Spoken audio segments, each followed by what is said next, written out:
ملک کے دوسرے شہروں کی طرح کندیا میں بھی عید میلاد النبی صلی اللہ علیہ وسلم مذہبی جوش و جذبے سے منایا گیا۔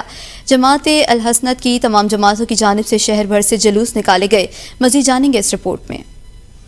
ملک کے دیگر شہروں کی طرح کندیا میں بھی عاشقان رسول صلی اللہ علیہ وسلم نے عید میلاد النبی کے جلوس نکالے۔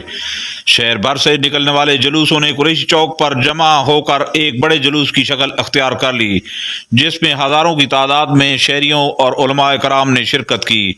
جماعت اہل سنت کندیا کے صدر مفتی فیض رسول حسنی، مولانا قاری بشیر احمد صاحبزادہ، انصر محمود خلیلی اور جید علماء کرام کی قیادت میں مرکزی جلوس مین بازار کندیا سے ہوتا ہوا ٹاؤن کمیٹی کندیا گراؤنڈ پہنچا، جہاں مقررین نے سیرت النبی صلی اللہ علیہ وسلم اور ولادت باسعادت رسول اللہ صلی اللہ علیہ وسلم اور صحابہ کرام کے کردار پر علماء کرام کا کہنا تھا کہ دور حاضر کے چیلنجز کا مقابلہ کرنے کے لیے اسوہ رسول صلی اللہ علیہ وسلم پر عمل پیرا ہونا لازم ہے۔